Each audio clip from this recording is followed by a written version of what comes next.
Aujourd'hui les amis, on a de la visite, on va faire un petit DIY, vous allez voir ça va être sympa et surtout végétaliser les cascades dans le 14 000 litres, on est parti. Regardez les amis, ça fait quelques semaines que vous voyez pas d'avancée sur les travaux et tout. Mais moi je suis pas en train de rien faire, je suis en train d'installer du grillage. Donc en fait on va reclôturer une partie du terrain pour qu'on soit tranquille ici, que je puisse vous faire des vidéos en extérieur avec des bassins, des choses comme ça. Donc on est en train de monter un grillage occultant, voilà, donc du coup là je suis en train de faire des petits piliers. Donc là il y aura un portail, vous voyez, donc on est en train de mettre des piliers. Et ici je suis en train de faire des traçages au sol pour faire les pieds, pour mettre nos grillages justement, nos plaques de grillage. Donc là, toc, on va sortir le marteau-piqueur et on va faire nos tracés. On va venir fermer ici. Vous allez voir, ça va être sympa. Regardez ce que ça donne une fois posé, les amis. C'est trop stylé. Donc là, bon, pour l'instant, c'est pas vissé. Donc il faut qu'on les fixe définitivement. Ça permet d'éviter d'avoir du vis-à-vis. Si un jour on vous accueille au bâtiment, bah, on aura un petit portillon ici qui permettra de vous accueillir tranquillement. Et ça va faire super stylé. Enfin, franchement, c'est trop classe. Et puis là, on a fini tous les trous dans le coin là-bas. Vous voyez, tous les trous là. Donc voilà, ça va faire trop propre, je suis trop content. Les amis, le portail est quasiment terminé de poser. Regardez-moi ces beaux petits bâtons, il manque plus qu'à visser tout le haut pour que ça touche plus le sol. Régler le portillon qui est là-bas et sinon globalement c'est fini. Donc ça fait super propre, on est vraiment caché un petit peu, on est vraiment dans notre petit coin là. Ici on va pouvoir bientôt les amis faire tout ce qui va être projet poubellarium, bassin et autres. Ça va être nickel. Donc ça fait plaisir, ça a bien avancé. Et nous maintenant il faut qu'on parle un petit peu parce que j'ai des grosses questions à vous poser et j'ai envie de savoir, il faut qu'on parle. J'ai envie de vous parler parce qu'en fait on a des projets ici dans le bâtiment qui sont autres que 14 000, des gros projets aussi.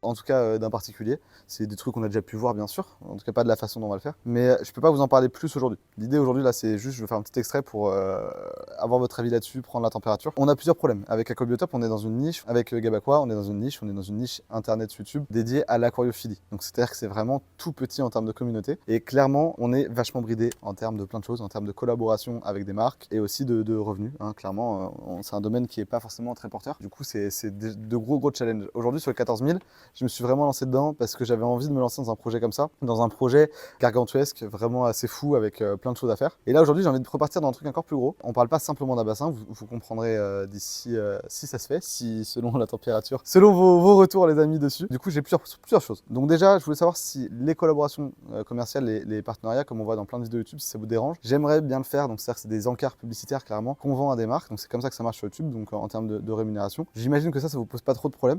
En tout cas moi c'est comme ça que j'aimerais bien faire pour avancer dans les projets futurs. Le problème aujourd'hui c'est de trouver des marques qui sont prêtes à le faire, même si les vidéos en ce moment font entre 50 et 80 000 vues, c'est compliqué que les marques nous fassent confiance vu que la chaîne est encore toute petite, on est même pas à 50 000 abonnés.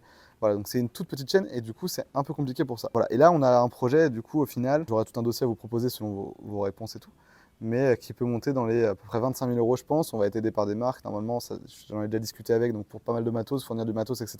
Mais il y a des frais qu'on ne pourra pas enlever. Et là c'est un projet qui va être dans les 25 000 € environ je pense, en coût final, en comptant, en enlevant tout ce qui a été fourni, enfin tout ce qui devrait être fourni. Donc c'est quand même des gros projets. Aujourd'hui je peux pas l'assumer avec Aquabiotop, clairement Aquabiotop aujourd'hui c'est pas un énorme chiffre d'affaires, hein, faut être réaliste, ça paye à peine moi et Loris. Et donc c'est un peu ric-rac, donc je peux pas repartir comme j'ai fait l'année dernière avec le 14 000 en refinançant un projet comme ça. Donc j'avais soit la possibilité d'essayer de trouver des collabs, donc déjà si ça vous gêne pas, je vais essayer de le faire de plus en plus, des collabs long terme pour ce genre de projet. D'ailleurs si vous êtes une marque et que vous passez devant, n'hésitez pas à me contacter, je pense qu'on a des trucs sympas qu'on pourrait faire ensemble. Et surtout le côté, est-ce qu'un financement participatif ça vous intéresserait? Donc ce sera un projet qui permettra l'accueil au public, c'est-à-dire que les gens pourront venir sur place, le voir, en profiter, et ça pourrait être vraiment un truc de fou. Donc j'ai vraiment envie de le faire. C'est un projet qui devrait prendre un an et demi à créer, quand même assez gros, avec une finalité complètement folle. Mais voilà, je veux quand même avoir votre avis. Est-ce que ça vous chauffe? Est-ce que vous seriez prêt à donner pour ça? Alors vous savez pas forcément ce que c'est, mais déjà dans l'idée, si le projet vous plaît, si vous êtes hype pour, je vous mets un stropole dans la description, dans les commentaires, pardon. Dans la description de la vidéo, je vous mets un stropole pour que vous puissiez me donner votre retour à peu près, ce que vous en pensez, etc. Et voilà, je remercie à tous ceux qui le feront. Et j'espère que vous comprenez que voilà, l'idée de ce projet, j'essaye, une partie sera forcément à financer par de ma poche, bien sûr, si on peut essayer de diminuer un maximum les coûts, parce qu'aujourd'hui, c'est clair que je pourrais pas l'assumer, mais franchement, je vous garantis que si on fait ce projet, c'est vraiment énorme. Ce sera vraiment un truc de fou. Vous imaginez pas, j'aimerais vraiment qu'on puisse faire ça, quoi. On va continuer la vidéo, j'espère que cette séquence vous aura pas trop embêté. Merci à tous ceux qui prendront le temps de répondre au stropole. Bref, on est parti. Les amis, j'ai une grosse mauvaise nouvelle. Déjà, je suis avec Malo. La première mauvaise nouvelle. Non, je vous mets sa chaîne en description, n'hésitez pas à aller vous abonner, bien sûr, il passe au bâtiment là. Et du coup, on est en train de discuter tranquillement. Un gros problème cette nuit, malheureusement, je vous montre ça. Il y a quelques semaines, les amis, je vous avais déjà parlé des potas et du fait que j'en avais une qui commençait à se faire vieille et qui s'isolait beaucoup dans le fond du bac. Elle est juste là-bas et je crois que ce matin, malheureusement, elle est décédée. Donc hier, elle allait très bien. Aujourd'hui, enfin, elle allait bien. Elle était toujours dans son coin. Et aujourd'hui, elle est morte, je pense. Donc on va aller la pêcher, on va la sortir. C'était l'animal le plus vieux du banc, je pense. Enfin, il y a de grandes chances par rapport au marquage du corps. Je vais la sortir les amis et puis on va regarder ça ensemble. Bon les potes, il y a Malo qui tient la cam, merci à lui. On va aller sortir la pota. Donc bien sûr quand je vais dans l'aquarium avec les raies, on fait toujours bien gaffe. Ça fait vraiment chier de fou quoi, putain je suis dégoûté. Surtout qu'elle est restée décédée en fait dans son coin. Hein. Vraiment dans son petit coin à elle, son petit corner où elle était. Ah! Mais elle est absolument pas morte! Non mais les gars, elle avait la queue qui était retombée sur son corps, le voile tombait sur elle, et du coup je la voyais pas respirer, elle bougeait pas. Mais elle va très bien. Mais je suis trop content. Mais c'est une dinguerie. Oh la bonne nouvelle, je suis refait les potes. Oh je suis refait. Mais non. En fait c'est, vu que depuis un moment elle se planquait, et qu'en plus de ça dans son petit coin où elle était tout le temps, elle ne respirait pas, enfin je la voyais, en fait je voyais pas les ouïes, mais je voyais son voile, sa peau, qui était retombée sur elle-même. Et vu qu'elle me semblait toute molle, toute morte, en fait, je pensais vraiment qu'elle était morte. Mais pas du tout. Oh mais putain, je suis trop content. Je suis refait. Ah les gars. Oh yes, putain. Bon bah je vais sortir. Bon, par contre, venez voir. Regardez le sol là. Faut que je fasse gaffe où je vais marcher parce que ça va être chaud là. Hein, faut pas marcher dessus. Hein. Regardez-moi le banc de discus là-bas. Regardez. Le banc qui se barre là-bas. Il a peur. Les petits craintifs. Why are you running? Malo, les amis, m'a ramené un poisson qui est juste là, qu'on va sauver ensemble. Il a fait une petite erreur quand il a pris son bac de 300 litres. C'est qu'il a pris des Geophagus redhead. Et donc regardez-moi ce pauvre petit qui a 1 an, que tu l'as depuis 1 an tu m'as dit. Et le problème qu'il a, c'est qu'il a un gros retard de croissance. Je vais laisser vous en parler un petit peu et nous on va le récupérer, le mettre en quarantaine et quand il sera un peu plus gros, dans le 14 000. Donc comme l'a dit Gab, petit problème de croissance et en fait c'est un problème qui est pas anodin, c'est un problème de nourrissage et en fait c'est un problème aussi que moi j'étais pas tellement au courant de ce manque de nourrissage ou alors de ce manque de qualité de nourrissage aussi. Et donc en fait là comme m'a dit Gab, il m'a alerté, il m'a dit qu'il y avait un gros problème donc de croissance. J'avais un groupe de 4, il me les a tous cartonnés. Et donc je les ai vus un petit peu grossir quand même, mais le stade de croissance est complètement arrêté. C'est un gros problème de nourrissage, ça vient pas de la qualité d'eau. Faut pas blâmer aussi Malo parce qu'en gros, le problème qu'on a, c'est que nous en tant qu'aquariophile, quand on n'a pas vu le poisson en bonne santé, on n'arrive pas à savoir si son poisson il est bien ou pas. Et là, la différence, c'est quand on voit un poisson qui est censé avoir le même âge que mes redhead dans le 14 000, on voit qu'il y a une grosse différence de grossissement. Ça vient de plein de choses, stress, nourrissage et en vrai c'est plurifactoriel. Donc ça se trouve, c'est pas du tout ça. Mais moi je pense que ça vient surtout d'un problème de volume aussi. C'est-à-dire qu'en fait, nourrissage, volume, et puis le fait qu'ils étaient en trop petits groupes aussi, stress, enfin il y a plein de choses en fait. Mais je tiens à dire que quand même ce poisson, en fait je ne le voyais même pas, ce manque de croissance. Parce qu'il avait un comportement qui était complètement... Franchement il avait un comportement qui était vraiment cool. Je le voyais pas dans un coin, il bougeait énormément, il se nourrissait. Mais en fait, quand on a des poissons comme ça, il faut le savoir, il y a plus de nourrissage à faire par jour. Il y a des nourrissages aussi avec plus de compléments, plus de qualité quand on a des poissons comme ça. Et c'est Gab qui m'a alerté là-dessus. Et moi, je suis un peu dégoûté, je vous mens pas, parce que j'aurais bien voulu rattraper mon erreur. Maintenant, il sera beaucoup mieux dans un grand bac pour la suite. Et le truc aussi, ce que je veux dire, c'est que tu aurais pu largement le rattraper, là-dessus, j'en doute pas une seconde. Mais le problème, c'est que 300 litres, ça reste. En fait, c'est ce qu'on va dire pour des Geophagus, on va dire que c'est correct. En réalité, ça ne l'est pas du tout. Dans le 14 000, les amis, les Geophagus, j'ai la même variété du coup, c'est pour ça qu'il rejoindra son groupe après. Il y en a 6 et c'est limite les poissons les plus actifs. Ils font des allers-retours toute la journée, ils font leur nid dans un coin, ils sont en train de se batailler et tout. C'est vraiment super actif et ça, les Geophagus, les amis, pour 400 litres, c'est pas possible. Pour 450, c'est pas possible non plus. Et pour moi, il faut bien un 2 mètres de long pour mettre du géo. Et c'est le truc qu'on n'a pas sur internet. C'est-à-dire que quand on se renseigne un petit peu, 300 litres, c'est censé être correct pour des redhead et ça ne l'est pas. Voilà. C'est pour ça qu'il n'est pas à blâmer. Ouais, c'est des poissons qui ont besoin d'un gros territoire et en fait on le voit dans un 350, ça suffit pas du tout. Peut-être comme tu l'as dit, stress, d'avoir un environnement peut-être trop petit aussi. Des fois pas se fier forcément à ce qu'il y a sur internet, parce que sur internet, voilà, 400 litres, c'était ok pour des Geophagus, tu vois. C'est pour ça que c'est super important de préciser.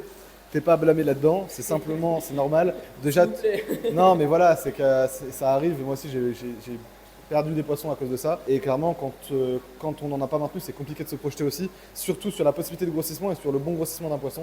Moi, sur les premiers discus que j'ai eu, c'était catastrophique. C'est normal, vous pouvez remonter sur la première vidéo de ma chaîne, les amis, vous verrez l'état de mes discus, c'était catastrophique. Et clairement, bah, c'est quand on commence, voilà, c'est normal. Donc toi, tu commences pas à l'aquarium, mais tu commences avec cette espèce. Ouais, c'est ça. Et c'est ça le problème. Bon allez, on se fait une petite quarantaine les amis, une petite acclim et on le met dans son bac. 20 minutes later. Ça va faire 15-20 minutes les amis qu'il est en acclimatation. Je parle pas de Malo, je parle bien évidemment du Geophagus. On va les mettre dans son petit bac. Tu veux pas le filmer non pour ta vidéo pour le mettre quand on le lâche? Écoute, Est-ce que tu veux le mettre? écoute, je vais le filmer, je vais le filmer. T'as dit quoi Ce petit gars va me manquer, écoute. Donc tu veux le lâcher? Ouais, je vais le lâcher. Allez vas-y. Tiens, il y a cet épisode là qui sera pas mal. Hop là, juste là, t'inquiète, il y a déjà pas de couvert. Excuse-moi. Hop. Et voilà. Enfin, c'est vrai qu'il est vraiment Ouais, tout petit. Hein. c'est ouf, hein. Ouais. Mais c'est pas grave, maintenant il va être bien. Il va être bien. Ça y est, sa nouvelle maison. Voilà, et du coup il va rester là pendant un petit moment, donc dans ce bac là, dans ces bacs de quarantaine, juste pour vérifier qu'il mange bien, etc. Et ensuite il passera avec les Altoms ici, je pense, pour qu'il grossisse tranquillement, et puis comme ça il va arriver à taille adulte ici. Puis je le passerai dans le 14 000 quand il sera adulte, et il ira avec tout le monde là-bas, il sera bien. Bon, ça va quand même, t'es pas trop déçu? Non, bah un peu déçu d'avoir fait l'erreur, forcément, mais bon, je sais qu'il va être mieux là, et voilà, après maintenant, faut pas refaire les mêmes erreurs, et voilà. On dirait un footballeur quand tu parles, tu sais. Tu sais, c'est un footballeur en conférence Interview de presse. d'après-match. Ouais, c'est ça. Les gars, non, tu peux rester et expliquer ce que tu m'as fait et expliquer le mal que tu es en train de me faire. Bon les gars, en fait, je reprends un cobiotope. Je lui ai donné les clés. Ça y est. Non les gars, je repars avec des racines comme ça. Regardez, ça c'est sur un cobiotope les gars, c'est des racines de qualité extraordinaire. Celles-ci vous les aurez pas parce que je les ramène chez moi dans mon 350. Donc ça va être extra. Un beau Blackwater. Ouais, les gars, c'est une dinguerie. Il était venu là, à la base, on devait faire un petit décor avec de la strain et tout, un décor tranquille que je devais lui filer. Et là, au final, il va repartir avec ça. Je me dis, ah ouais, quand même. Bon, bah, je me suis pris une belle quenelle. Non, le décor est vraiment insane, les racines sont exceptionnelles. Et imaginez bien, là, c'est un 120 litres, donc en gros, le bac va s'arrêter aux 65 cm, là, que vous voyez, au niveau de mon doigt. Donc toute la partie haute va être hors du bac, donc il va pouvoir mettre de la plante et tout. Il va faire un Blackwater, il y a une grosse partie en hauteur, pardon, où tous les petits poissons vont pouvoir se planquer, tout ce qui va être apisto et tout, ça va être une dinguerie. Franchement, le bac va être fou, gars. Je pense que ça va être incroyable. Ça va, Juste t'as refait incroyable. J'ai trop hâte de les ramener, de faire le bac, clairement. Ah ouais, tu m'étonnes. Non, franchement, c'est une folie, gars. Avec les petites pierres et tout, c'est trop stylé. Mec, Bon, allez, je nous. vais- Ah oui, mais t'as pas que ça aussi. T'as aussi la petite bouffe, bien sûr. Bassler, les amis, évidemment, régular. Et ici, tout ce qui va être pour tout le tanin, donc les petits sachets de tanin, les petites feuilles et tout, pour avoir un beau Blackwater. Avec des petites gousses, je les ralasse. Franchement, j'avoue, là, je les ralasse. Je sais pas quoi dire. Non, les gars, c'est trop stylé. Franchement, le skate va être ouf. Bon, les amis, je compte sur vous pour aller le follow sur YouTube. Donc, sa chaîne en description, bien sûr. Pour aller voir la vidéo quand elle va sortir sur le bac. Parce que là, ça vaut le coup quand même. Faut aller la voir, je pense que ça va être sympa. Allez faire péter sa chaîne, les amis. Allez faire péter. Non, et franchement, c'est cool de pouvoir soutenir les gens et tout. Moi, quand j'avais 1000 abonnés à l'époque, à la sombre époque où je n'avais que 1000 abonnés, j'étais. Non, t'as combien d'abos en vrai aujourd'hui? 1007. 1007, donc 2000 abos. À cette sombre époque-là, moi, je me souviens des quelques racines que j'avais grattées à droite à gauche. Non, mais là, c'est un truc de fou. Là, c'est un braquage. Là, c'est un braquage. Là, c'est un Ouais, braquage. non, mais c'est trop stylé en vrai. Trop stylé. Bon, les amis, on arrive sur la fin de journée. Tu vas rentrer tranquille avec tout ce matos. Tu vas être bien. Incroyable. Les Et- gars, Gab, il m'a mis super bien. Je vais vous faire une vidéo de malade, je l'ai ruiné, les gars. Ouais. Donc venez sur ma vidéo Ah, et Cobiotope, venez je acheter termine. sur la Cobiotope. Ouais. Venez acheter sur la Cobiotope. Super important, faut l'acheter sur la table de top, bien sûr. Merci d'être passé, ça fait grave plaisir. Merci à toi, Et, mec. Vraiment, merci beaucoup. Et de toute façon, tu m'as dit que tu allais faire le bac demain, donc j'attends ta photo demain. Moi. Ouais. Normalement demain, mais franchement, j'ai trop hâte de le faire. Bon, je te remercie. Ok. Et Merci puis on se dit à beaucoup. la prochaine. Ouais, on se check. Et puis merci beaucoup. Les amis, on est en projet DIY là. Regardez ce que avant, j'avais des crépines en fait dans le bac qui étaient faites comme ça avec des petits sachets d'illustration. C'était temporaire, le temps d'acheter tout simplement du plastique. Donc là, regardez ce que j'ai fait. Donc en fait, c'est une grille en plastique que j'ai achetée sur Amazon qui coûte vraiment pas cher. Et ça permet de faire des crépines vraiment très bien. Donc là, hop, toc, je la repositionne un petit peu au-dessus du niveau d'eau. Regardez ce que ça donne. Et en fait, ça donne vraiment un truc propre, c'est efficace, ça marche bien. Là, c'est en blanc, mais il existe aussi, pareil, les grilles en noir. Donc, vous pouvez faire encore plus discret. Vu qu'il y a masse de trous, bah, l'eau passe vraiment bien. Ça sature pas et ça permet d'éviter que les poissons se fassent aspirer sur la crépine. Donc là, je viens de faire la première, il faut que je fasse la deuxième pour l'autre bac. Donc, on va la faire ensemble. Je vais vous montrer comment je fais. C'est très simple, hein, vous allez voir. Quand vous achetez les grilles, vous les recevez dans ce modèle-là. Donc, des espèces de petits... de petites grilles comme ça. Ensuite, ce que je fais, bon là j'ai déjà la dimension, et je vous montre, moi j'enroule autour d'un tuyau de 50, parce que là c'est du tuyau de 50 que j'ai besoin, la grille pour voir ce que j'ai besoin en hauteur et en longueur. Donc là je sais déjà ce que j'ai besoin, donc je vais juste découper. Donc là j'ai découpé la partie, je vais enrouler autour. Je vais pas y arriver à une main, c'est trop compliqué. Je galère. Ouais, voilà, donc vous enroulez autour, vous trouvez l'emplacement et ensuite vous passez un serre-flex. Je passe un je le fabrique et je vous montre comment je fais exactement. Regardez-moi cette magnifique chose, c'est exceptionnel comme article. Regardez-moi ça. Et je parle pas de l'aquarium, je parle bien de ma crépine d'aspiration. Donc tout simplement, en fait vous prenez la bonne longueur, prenez un peu de marge. Ensuite vous passez vos serre-flex, vous les serrez progressivement et vous faites un truc un peu comme ça. L'idée c'est que ça passe juste en pression sur votre tube et ça permettra d'avoir une superbe crépine. Bon, c'est Loris, le monteur de la vidéo qui vous parle. J'étais justement en train de monter la vidéo que vous avez dû voir il y a quelques semaines sur les hippocampes. Gab n'est pas au bâtiment et il vient de m'appeler en urgence. Il me dit vite vite, va voir la vitre de l'aquarium et les corridors qu'ils ont pondus. En fait, il y a quelques heures, on vient de sortir une vidéo en short TikTok où on vous montre les crénicyclas et sur la vitre, on voit une grappe d'œuf que nous, on n'avait pas vue, que quelqu'un nous a dit dans les commentaires. Et du coup, moi, qu'est-ce que je fais? Bah, je viens voir en urgence, je me dépêche. Je vais vers le 14 000 litres. J'ouvre la porte, je viens voir les corridoras, les œufs sur la vitre. Et je cherche de partout, mais alors de partout, et je ne les vois pas. Et en fait, ce qui s'est passé, c'est que regardez, quand Gab il a filmé, on voyait ce truc blanc, ce petit truc blanc là, en fait c'était une bouteille d'eau. Et Gab a cru que cette bouteille d'eau c'était la pompe de Corridora Schwarzy. D'ailleurs, pendant que Gab est pas là, on va en profiter. Je sais pas où il est, on va essayer de le trouver. Petit. Il est où? Oh punaise, je sais pas où il est les gars, mais on va lui faire sa fête. Ah voilà, il est là. Regardez-moi le steak. Non mais sérieux. Regardez la taille du blouson, il faut absolument s'en débarrasser. Donc déjà dans les commentaires, mettez pas de flowerhorn dans le 14 000 litres, hashtag pas de flowerhorn dans le 14 000 litres. Et qu'est-ce que je fais? Soit je le pêche, je le sors, soit je le harponne, soit je sais pas, je l'euthanasie au clou de girofle. Il faut vite trouver une solution pendant que Gab est pas là. Mettez dans les commentaires la solution au problème. Parce que regardez, on a un magnifique bac amazonien, on a des raies, on a des rétroculus, on a des crénicyclas, on a des géophagus. Et à côté, on arrive et on voit quoi? Le bossu. Non, c'est trop les gars. Les amis, vous savez qu'il est important d'avoir des bons méthodes de filtration dans son aquarium. Jusqu'alors, dans les grosses décantes que j'avais, j'utilisais toujours de la pierre ponce ou de la pouzzolane. Par rapport à l'expérience que j'ai eue, moi, sur le 14 000 litres en utilisant des médias de filtration dédiés à l'aquariophilie, donc c'est-à-dire des nouilles en céramique, des médias de filtration de chez Superfish aussi qui sont vraiment haute qualité, vraiment pas mal. Aussi, dans d'autres bacs, du coup, des médias de filtration Aquel. J'ai relevé qu'il y avait quand même un pattern. Quand on essaye de mixer plusieurs médias de filtration, qui plus est des médias de filtration de qualité, on a vraiment très peu de problèmes. Et je l'ai remarqué dans mes batteries juste là. Je vais vous montrer là, hein, vraiment de façon factuelle. Là, ici, j'ai un paquet de pierre ponce qui doit faire environ 30 litres. Ici, j'ai juste deux paquets, je dois avoir 5 litres ou 6 litres de Nanomax et de Permax d'Aquel. Et en fait, au niveau de la filtration, j'ai clairement un gros boost au niveau du côté, en tout cas en termes de stabilité, du côté du bac où j'ai que des médias de filtration dédiés à l'aquario. Donc je pense que c'est lié surtout à la porosité et à la qualité de la porosité des médias dédiés à l'aquario qui font qu'il y a une meilleure optimisation de saturation de bactéries. Ce que je vous dis là, c'est vraiment 100% honnête, hein. J'ai beau vendre les produits, les amis, je ne suis pas du tout là en train d'essayer de vous dire qu'il faut en acheter. Personnellement, du coup, aujourd'hui, moi, j'ai pris la décision de tous mes bacs et toutes mes batteries, mes décantes, etc. Je vais mettre des médias de filtration dédiés à l'aquariophilie et des médias un peu plus haute qualité, quitte à en mettre un peu moins.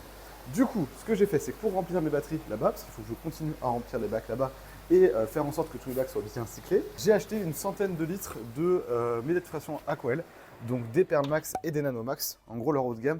Il y en a vraiment beaucoup, j'en ai pris pas mal. L'idée, c'est vraiment de pouvoir saturer la filtration de mes aquariums avec des trucs de qualité. Vu qu'on vient de faire les crépines, j'ai récupéré des sachets de filtration.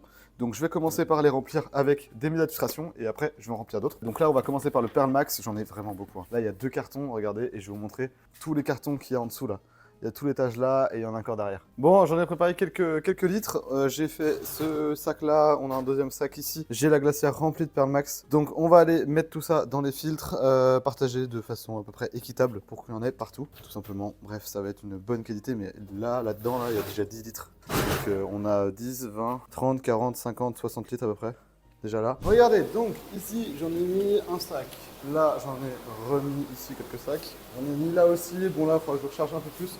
Justement il me reste très bien pour qu'on puisse remplir ce caisson là pour cette batterie. Mais pour l'instant je la fais tourner à vide, donc il n'y a absolument rien dedans. Puis ici j'en ai mis masse par contre. J'ai rempli toute la caisson au milieu. Donc là je pense que déjà j'ai dû mettre au moins 15 litres juste là. Donc c'est cool. Ah, puisque ça j'ai mis 20 litres ici parce que j'ai mis 3 sachets, donc 2 qui font un peu moins de 10 litres. Donc au moins 20 litres, si ce n'est un peu plus. Les amis, on va attaquer la partie plantation des cascades. Je vais mettre tout ce qu'on a comme grosses plantes ici. C'est les plantes que le Tanguy avait dans son bac de 2200 litres qui sont que de la plante épiphyte. Donc on a de la fougère de Java et de la Nubia. C'est pas complètement biotope dans le bac, donc on va pas les mettre dans l'eau.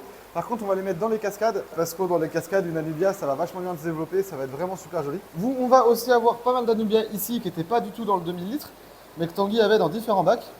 Sauf qu'elles sont pleines d'algues cornes de cerf, d'algues pinceau, pardon. On a donc ici des variétés variegata d'Anubia que j'ai envie de remettre dans le bac. Pour les nettoyer, la méthode la plus efficace, c'est la javel. On va préparer un récipient d'eau avec 100% d'eau propre, un récipient avec 50% d'eau propre et 50% de javel. C'est une concentration très élevée, mais ça permet d'être sûr de bien les tuer. Quand vous avez des algues légères ou sur des plantes fragiles, par exemple de la Valisneria ou des plantes vraiment fragiles, genre Rotala, avec ces plantes fragiles, vous allez mettre seulement 10% de javel dans l'eau. Là ici, j'augmente la dose parce qu'on est sur des Anubias. Les Anubias, c'est très solide. Et là, elles sont très patentes. Regardez la quantité d'algues qu'il y a dessus, c'est absolument énorme. Je vais déjà enlever le gros des algues à la main. Là, par exemple, la petite racine, on va la faire sauter. Toc, celle-là aussi. Les Anubias Nana classiques, on va les jeter parce qu'elles sont vraiment atteintes. Par contre, on va essayer de récupérer les variegata. Donc là, comme vous l'avez vu, elle est en train de tremper dans la javel. Maintenant, à la main, ça part beaucoup mieux. Bon, c'est toujours pas ça, il en reste encore vachement. Regardez-moi ça. Une fois que ça a bien trempé et qu'on l'a bien nettoyé à la main, on peut récupérer des plantes super propres. Donc là, maintenant, la grande, on va essayer de faire pareil. On est pas mal. Pour la finir, on va lui remettre un petit coup de javel. Faut pas hésiter à enlever quand même sur les feuilles où vous avez une très grande densité. Après, comme vous pouvez le voir, après la javel, regardez, l'algue, elle est en train de complètement de mourir. La couleur, elle est superbe claire, la feuille en fait. Et quand on regarde une feuille d'Anubia classique qui est déjà atteinte ici, regardez la différence de la couleur de l'algue. Ici, elle est super claire, jaune blanchâtre. Et ici, elle est vraiment verte foncée. C'est là qu'on voit qu'elle est morte. Donc normalement, là, l'algue, en tout cas, elle aura du mal à repartir. Maintenant, il faut quand même l'enlever. Donc là, quand on l'arrache, on arrive à l'enlever. Voilà, vous voyez. Alors que là, ici, à arracher, c'est beaucoup plus compliqué. Donc il n'y a pas le choix d'enlever des feuilles parce qu'il y a certaines feuilles qui sont vraiment trop atteintes. Mais sinon, là, on va être bon. Je vais me débarrasser de ça et ensuite, on attaque les plantes qui sont saines. Alors, on est tipard, du coup, maintenant, on va prendre nos petites Anubias, fougères et tout. Donc, il y a des petits bouts de fougères qui vont pas forcément trop bien, comme ça, mais peut-être qu'elles repartiront. On va les caler. Et après, là, on a, hop, ces gros blocs de racines sur lesquels les plantes étaient accrochées. Mais dans ma cascade, on peut pas remettre les... Vous voyez, on va pas remettre les gros blocs de racines. Parce que, regardez, c'était des super pièces, hein. C'est des super belles racines et tout, mais je peux pas mettre la racine dans le biome végétal, pas dans la cascade quoi. Donc on va enlever les plantes et on va les recaler après à des emplacements où elles seront bien. Ah, les fougères elles ont moins kiffé par contre je trouve, elles sont plus en très bon état. Peut-être qu'elles repartiront bien, on verra bien hein, de toute façon. Non mais regardez-moi ces grappes d'Anubia, elles sont superbes en vrai. Et là, hop, hop. Regardez la giga racine, on a deux grosses Anubia en fait, plus une fougère de Java. Ah ouais, elles sont vraiment bien.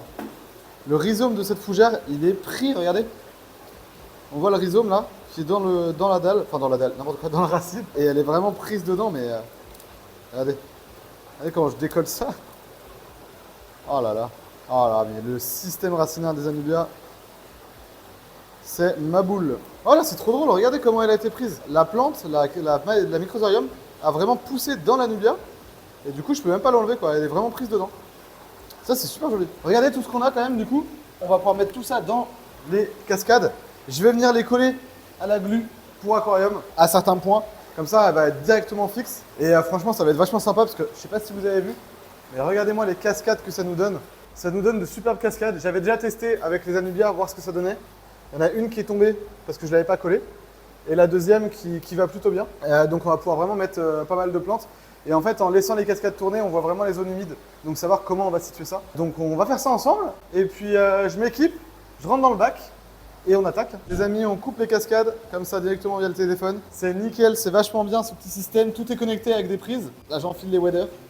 Ah, et on a une petite galère pour des travaux. Mon père a récupéré mon escabeau. Résultat, j'ai juste un marchepied pour monter. Sauf que ce qui est marrant, c'est que pour rentrer, ça va aller. Pour sortir, je vais en chier, je crois. Je crois que ça va être compliqué. Je suis dégoûté. Alors les amis, maintenant, il faut essayer de faire gaffe de ne pas mourir avec les raies. Tac, tac. Eh, je sais pas comment je vais sortir. Eh, les amis, avec le poids, premier degré, je sais pas quand je vais sortir. Ouais, elles sont toutes là. Hein. Elles sont bien. Je vais attendre. Mais ouais, j'ai arrêté de venir. Elles viennent toutes. Il y a même les poissons qui viennent, ils pensent que c'est de la bouffe, je suis mort. Regardez les géos et tout. Et il y a le gros flower là-bas qui est en train de me regarder dans son petit coin. Eh, franchement, vu du dessus, c'est trop stylé. On voit la différence de taille de dingo. Allez hop, je descends. Tac.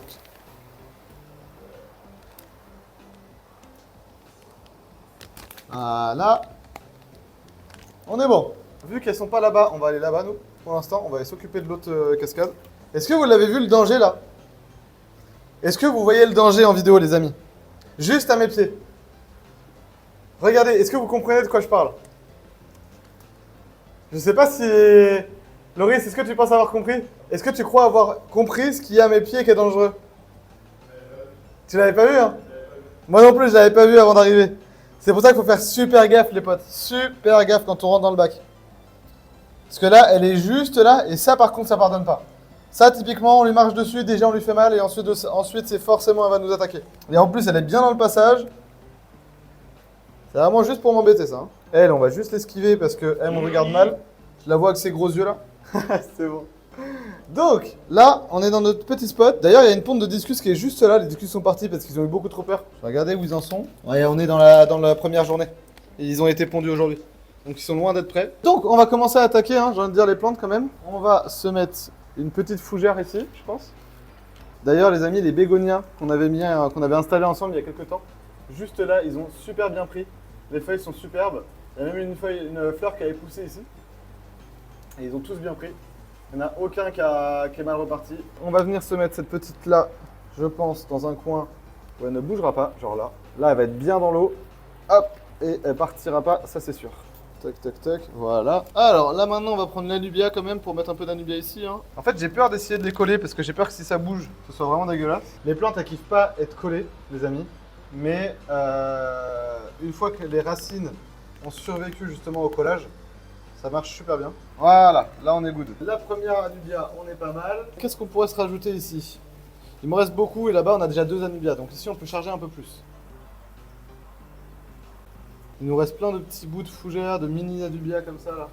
Ça je pense qu'on peut le caler quand même. Je pense que ça, voilà, typiquement, nickel. Elle rentre parfaitement. Il me reste pas mal d'anubia, on va en remettre une grosse. Ah ouais, elle est énorme. Je pense qu'on va même la diviser parce que là ça fait un peu gros quand même. Wouh! J'ai failli tomber. En fait, c'est pas mal ça. Vu qu'elles ont des stolons, je fais suivre le stolon dans la fente de ma cascade. Et en gros, elles viennent vraiment rentrer dedans. J'avais pas pensé à ça avant.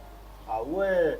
Putain, si ça arrive à reprendre, regardez, ça fait super joli. Hein. En fait, c'est exactement ce que j'aurais dû faire depuis le début. Et je vais rajouter des petits points de colle juste après. Ah bah, une petite. Faut bien cibler les endroits où en fait justement dans les crevasses l'eau va rester stagnante. Parce que là en fait dans les crevasses où je suis en train d'en mettre, c'est des crevasses qui sont assez larges, qui sont assez creusées, qui fait qu'il y a toujours un petit peu d'eau. On va essayer de refaire un espèce de chemin où la plante elle a colonisé pour faire un peu naturel. En gros on va partir du principe que toute cette zone là, genre l'eau elle est venue. Hop là par exemple il y a une super petite pente. Là c'est sûr que ça ne bougera pas ça. Là il n'y a même pas besoin de mettre de colle, rien du tout. Là, ah ouais dans ce sens là, ça peut être super joli.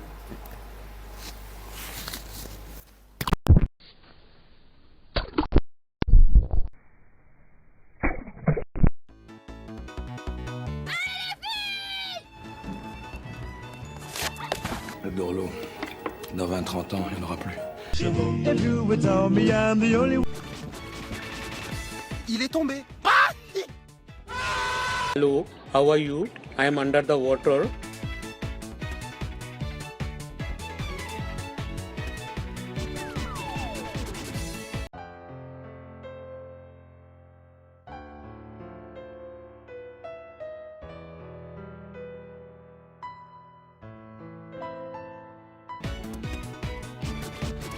À ce douloureux incident de micro, j'ai terminé de poser donc toute la partie cascade avec la colle. L'idée c'est qu'on vienne recoloniser comme ça, vraiment cette partie végétalisée avec la cascade qui va venir prendre dans les plantes. Et on va faire pareil de l'autre côté, cette technique de rentrer la plante directement dedans. J'ai mis pas mal de colle parce que tout était encore humide. J'espère que la quantité de colle que j'ai mis va pas tuer la plante. Et on va voir comment ça va repartir. De toute manière, voilà, maintenant il n'y a plus qu'à attendre.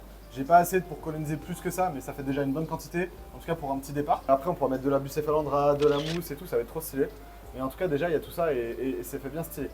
Donc on va aller de l'autre côté maintenant, on va essayer de faire en sorte que les répartent de là-bas. Et puis on va les coloniser de l'autre côté. Hein. Et cette fois-ci je vais faire attention au micro. Ah, elles sont toutes là, hein. Là ça va être vraiment du zigzag. Hein. Regardez-moi ces beautés. Non franchement elles sont trop belles. Franchement elles sont magnifiques, c'est trop stylé de venir au-dessus d'elles comme je suis en train de le faire. pour aller voir les raies. C'est trop stylé. Là, il y a un banc de discus de 50 poissons. Il y a 2 créniciclas, des géophagus, des petites raies. C'est trop stylé. Je vais les laisser se faufiler. Moi, je vais essayer d'aller monter derrière. Juste, est-ce que Loris, tu peux me passer, s'il te plaît, derrière toi, tu as une épuisette et on va essayer de sortir la raie qui se cache toujours derrière. Hop. Merci Loris. Alors en gros, je vous explique, on a une raie qui se planque toujours derrière. Je vous en parle régulièrement de celle-ci. Je pense qu'elle a un comportement un peu de dominé. Ou alors elle est en fin de vie, elle est un peu stressée. Donc juste, je vais la sortir pour maintenant. Voilà. Toc. Voilà, au moins comme ça, elle va pas venir m'embêter, elle risque pas de me faire peur pendant que je suis en train de faire ça. Ah voilà, c'est qu'elle est dominée. Regardez ça. Dès qu'elle est sortie, elle se fait attaquer par le petit mâle qui est là. Juste là, qui est en train de la mordre. Ça fait chier d'avoir des mâles dominants comme ça. Là, pour concurrencer ce mâle-là et éviter la dominance comme il y a, il faut absolument avoir 2 mâles. En fait, en ayant 2 mâles, ça calme les tensions sexuelles. Et du coup, là, j'ai mis un deuxième petit mâle, sauf qu'il n'est pas encore mature sexuellement. Donc, il vient pas encore déranger l'autre mâle pour essayer de faire la concurrence. Hop là, ils sont sur mes pieds là. Faut vraiment pas que je bouge. Vous voyez à quel point elles sont pas stressées. Elles sont en train de se battre et de faire des petits combats entre elles. Alors que on est actuellement, je suis actuellement dedans quoi. Il y a 14 mètres carrés, il y a 14 mètres carrés au sol et il y a quand même une femelle qui est dominée. C'est un problème que normalement on n'a pas avec 2 mâles. Donc là, maintenant qu'il y a le deuxième mâle qui va arriver, ça va. Quand il va être un peu plus vieux, ça devrait calmer les trucs. Parce que de toute manière, la femelle, pourquoi elle reste dans ce coin-là? C'est parce qu'elle veut quand même avoir accès à la nourriture. Et aussi parce que en restant dans cette zone-là, elle est avec les autres femelles. En fait, les femelles, il faut savoir que dans la nature, elles sont toujours en groupe. Alors les mâles sont toujours séparés, enfin toujours quasiment. En tout cas, on voit toujours les mâles tout seuls. Par contre, les raies vivent en groupe. Et d'ailleurs, c'est pour ça qu'elles vivent beaucoup plus longtemps dans la nature que les mâles. Et en fait, ce qui se passe, c'est que là, du coup, nous en captivité ici, je leur propose des conditions qui sont favorables et qui leur permettent d'être bien ensemble. Et donc les femelles sont toujours ensemble quasiment, à part une parfois qui va prendre un peu de large. Mais franchement, la plupart du temps, elles sont ensemble. Et du coup, je pense que la femelle dominée, elle reste aussi dans le coin parce qu'elle veut pas partir trop loin. Donc voilà, du coup à mon avis c'est pour ça. Regardez la taille, non mais sans déconner. Regardez l'épuisette est plus petite que le poisson. Regardez-moi ça. Voilà, je la fais juste partir. Vous voyez, hein, je viens de la déranger et pourtant elle m'a pas du tout attaqué. Donc vraiment poisson très paisible. Ça va faire quelques jours qu'elle était là. À mon avis, elle va pas kiffer de ouf. Les racines n'ont pas du tout apprécié le fait d'être vraiment en état de sécheresse. Et elle, comment elle va alors du coup? Elle est quand même assez sèche. Je pense que l'erreur que j'ai fait, c'est que je les ai pas bien mis dans le mur. Parce que ça fait quelques jours qu'elles sont là, mais oh, truc de fou, il y a une limace. Ah ouais, il y a de la limace carrément dans le bac. C'est-à-dire que sur les plantes, il doit y avoir des limaces. Ouais, c'est normal, hein, ça m'étonne pas tant que ça en fait au final. On va venir mettre de la petite plante, on va venir la mettre comme l'autre côté. On va récupérer les stolons et on va créer tout autour de la racine tout un mouvement de plantes pour faire vraiment très stylé. On va commencer directement hop, un peu vers là, je pense. Ah ouais, j'aimerais bien en mettre une là. Sur les racines et tout, j'ai plein de petits insectes. C'est de la petite microfaune qui s'est créée en captivité ici quoi. Vu l'espace qu'il y a, forcément il y a de la microfaune qui s'installe. Hein. C'est pas forcément mauvais. Je vais en mettre une par là, comme ça on va coloniser les deux côtés. Là, on va venir diviser les petites souches. Oh là là, trop stylé là. Hop. Ok, on est bon. Là, qu'est-ce qu'il nous reste? La plante que j'avais juste avant, ça doit être celle-ci, qui était dedans. Elle, par exemple, elle est en pleine forme. Hein. La mémère là, toc, regardez-moi ça. Elle est bien. Belle taille, belle forme, toute dans sa jeunesse encore. Elle a très peu. Le pattern a très peu évolué, donc elle doit être encore vachement jeune. Et elle est plus petite, pour vous donner une idée. Celle qui sont, elle qui est là, elle est née chez moi, donc elle doit avoir à peu près 1 an et demi. Et regardez la taille que ça fait à 1 an et demi pour des variétés albinos. Et celle qui est devant, c'est le petit mâle. Regardez, le petit mâle il est en train d'attaquer le gros mâle. Je suis mort. Il essaie de faire sa place. Bon, par contre, toi, il va falloir que tu partes, mon gros. Je sais, t'es curieux, je sais, tu veux venir me voir, mais disons que je veux pas te caresser, quoi. Tu comprends ce que je veux dire? Ah, il est gentil, hein, mais bon. Là, pendant qu'on discute et qu'on est en train de faire ça, pour vous donner une idée, les potas, c'est pas des animaux qui sont mortels en soi. C'est des animaux qui ont un venin cardiotoxique et neurotoxique. Non, c'est pas mortel. Par contre, ça peut faire de gros dégâts quand même. Parce que la particularité de ce venin, c'est qu'il est aussi nécrosant. Donc, qui dit nécrose dit gros dégâts si pas pris en charge. Et si pathologie autre ou autre, par exemple. Hein. Ou par exemple, si vous faites piquer sur un membre, sur un doigt par exemple, un doigt ou une main, si c'est pas pris en charge, ça peut être vraiment très rapidement un gros problème. D'où le fait qu'on joue pas avec, sans déconner. Hein. Mais comme je le rabâche à chaque fois, c'est pas parce que c'est des animaux qui sont vendus, enfin qui sont dits comme dangereux qu'ils le sont. Oui, si vous faites n'importe quoi avec, il y a un danger. Mais clairement, tant que vous n'êtes pas en train de marcher dessus, il n'y a pas de problème. Comme vous pouvez le voir, je suis avec elle. Il n'y a aucun souci, il n'y en a aucune qui essaye ne serait-ce que de m'attaquer. Elles sont un petit peu curieuses, elles viennent un peu me voir. Mais franchement, vous voyez bien qu'elles n'ont pas un comportement farouche, elles sont pas farouches du tout, quoi. Dans la nature, c'est un énorme danger parce qu'en fait, justement, c'est des poissons qu'on voit pas. Donc si vous allez vous baigner dans la rivière, dans l'Amazone, et puis qu'elles sont à vos pieds et que vous les voyez pas et que vous marchez dessus, là, ça peut être dramatique, quoi. C'est typiquement pour ça qu'il faut faire gaffe. Les amis, je lance un appel à l'aide. Est-ce que vous savez où je peux trouver et quelle variété je peux trouver de plantes épiphytes amazoniennes? Grosse galère, j'ai jamais réussi à trouver. Je lance une petite bouteille à la mer là avec vous aujourd'hui. Dites-moi si vous en connaissez. Si oui, me donnez des noms et voir des fournisseurs. J'aimerais beaucoup trouver une variété aquatique parce qu'en fait, je veux vraiment avoir une plante que je peux mettre partout dans la partie aquatique qui va être épiphyte. Je veux que de l'épiphyte parce que je veux rien planter. Il y a les raies, il y a tout. Voilà, je veux pas être embêté avec les complications de croissance. Mais je veux une épiphyte. Et franchement, petite bouteille à la mer que je vous lance aujourd'hui. Je sais pas du tout quelle variété je peux prendre, j'arrive pas à trouver de doc là-dessus. Si vous en connaissez, franchement, n'hésitez pas. S'il y a des gens, certains d'entre vous qui sont déjà allés en Amazonie, qui peuvent me donner des refs ou autres, franchement, n'hésitez pas, j'aimerais énormément. Franchement, là, c'est un Graal que je recherche un peu. Un truc un peu style n'importe quoi, je m'en fous. Tout ce que je veux, c'est que ce soit vraiment amazonien pour avoir le plaisir d'avoir une plante que je kiffe vraiment dans la partie aquatique, qui serait en plus de localité amazonienne, quoi. Ce serait vraiment le kiff. Les amis, on vient d'atteindre les 40 000 abonnés. C'est énorme, merci à tous vraiment de me suivre et je tiendrai jamais à le rappeler suffisamment. C'est super important de s'abonner parce que ça permet de faire confiance par exemple aux marques, de pouvoir commencer à travailler avec les gens, avec des marques. Si je veux pouvoir vous proposer des projets aussi fous, le 14 000 et continuer à vous en proposer d'autres, franchement il faut absolument qu'on puisse faire grossir la communauté. Vous êtes très nombreux à regarder les vidéos, très nombreux à ne pas être abonnés. Je vous jure que juste cliquer sur ce petit bouton, c'est super important. Je force personne bien sûr, c'est si vous kiffez. Et n'hésitez pas à en parler autour de vous également. C'est pareil, c'est super important. C'est grâce à ça qu'on fait connaître la chaîne, que des gens commencent à la découvrir. Et franchement, si vous voulez me soutenir, c'est une des meilleures façons de le faire. Donc voilà, grand merci à tous ceux qui le feront. Et puis je vous aime, tout simplement. Voilà, je le dis pas souvent, mais franchement, votre soutien il est énorme. Tous les paliers qu'on est en train de passer en ce moment, c'est un truc de fou. Le fait que la communauté grandisse de plus en plus, le fait que vous soyez de plus en plus nombreux à regarder les vidéos. Aujourd'hui, on fait des statistiques que j'aurais jamais pensé faire. Franchement, vous êtes plus de 50 000 à regarder toutes les vidéos toutes les semaines. Et encore, on est souvent plus de 50 000.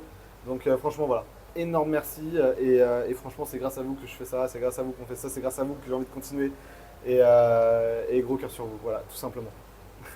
Donc abonnez-vous, s'il vous plaît. Ma petite mémère qui est en train de me guetter juste là. On va passer elle est enterrée dans le sable. Je sais pas si vous la voyez. On va passer au collage. Donc, on va venir mettre de la colle un peu partout. Toc, là, ça c'est fait. Je me suis arrêté là, donc ça, je l'ai pas fait. Les cascades sont rallumées, les amis. On va voir ce que ça donne. Donc là, c'est normal que tu aies une petite giclette là. C'est bien d'avoir une petite giclette comme ça parce que ça permet d'avoir pour casser le biofilm à la surface. Le petit bruit et tout, j'adore. Ah, ça le fait, hein. Les plantes prennent bien quand même. Hein. Enfin, tout est irrigué en tout cas. De ce côté-là, ça nous donne quoi? Ah, ça me paraît pas mal non plus, hein. Ça me paraît pas mal aussi. Ça fait même beaucoup plus beau ici, hein. Ce côté-là, avec le débit qu'il y a, les plantes elles prennent vraiment bien. Franchement, c'est cool les potes, c'est cool. Bon, je sors de là, moi. Hein. Je pense qu'il faudra juste qu'on va rajouter des plantes de toute façon là, sur la partie terrestre, les amis. Pour remettre partout un peu de plantes et tout, que ce soit un peu mieux là, par exemple, réhydrater déjà ça là. Quand j'y suis, j'en profite. Et ça, c'est la seule zone qui a pas tenu en partie terrestre. Attendez.